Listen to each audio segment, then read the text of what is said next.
आणि जोपर्यंत इथलं एअरपोर्ट आपण सुरू करत नाही तोपर्यंत हा शहर आणि हा जिल्हा जो पर्यटनाच्या दृष्टीने देखील अत्यंत महत्त्वाचा जिल्हा आहे। एकीकडे या ठिकाणी ही संतभूमी आहे, पंढरपूरला पांडुरंग आहे, इकडे सिद्धरामेश्वर आहेत, बाजूला त्या ठिकाणी आई तुळजाभवानी आहे। सगळी शक्तिपीठ जिथे आहेत त्या ठिकाणीही एअर कनेक्टिव्हिटी नसली तर जी काही भक्त मंडळी देशभरातून यायची असतात ती येत नाहीत किंवा त्यांच्या येण्याचा ओघ हा कमी होत असतो।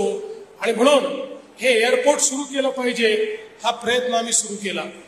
त्याच्यामध्ये जेव्हा एअरपोर्ट अथॉरिटीची चर्चा झाली त्यावेळेस त्यांनी सांगितलं आम्ही एअरपोर्टचं काम हाती घ्यायला तयार आहोत, त्याचं नूतनीकरण करायलाही तयार आहोत, पण जोपर्यंत चिमणी जी साखर कारखान्याची आहे ती तुम्ही हटवत नाही तोपर्यंत आम्हाला हे सुरू करता येणार नाही। आणि मग एक लंबी लढाई कोर्टामध्ये सगळीकडे ती झाली।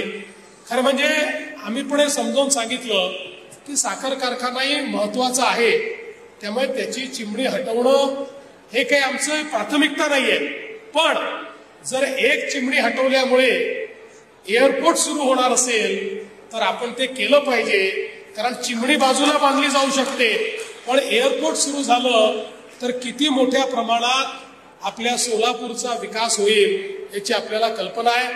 आणि म्हणून हायकोर्ट, सुप्रीम कोर्ट, परत हायकोर्ट, परत सुप्रीम कोर्ट असं करत करत शेवटी आपण ती केस जिंकलो, ती चिमणी आपण हटवली। आणि दरम्यानच्या काळात माननीय मोदीजींच्या सरकारने या एअरपोर्टचं नूतनीकरण सुरू केलं, त्या ठिकाणी नवीन रनवेचं कार्पेटिंग केलं आणि मग पुन्हा एकदा आमच्या समोर प्रश्नचिन्ह निर्माण करणं सुरू झालं की तुम्ही जर म्हणत होतात चिमणी हटवली, मग चिमणी हटवली तर विमानसेवा का नाही सुरू झाली? आम्ही सांगितलं काळजी करू नका, हे मोदी सरकार आहे, निश्चितपणे या ठिकाणी विमानसेवा सुरू होईल। आणि म्हणून आपण मग त्या संदर्भात आमचे मुरली अण्णा मोहोळ जे केंद्रीय मंत्री आहेत या विभागाचे त्यांची मदत घेतली आणि आपली पहिली विमानसेवा सुरू झाली।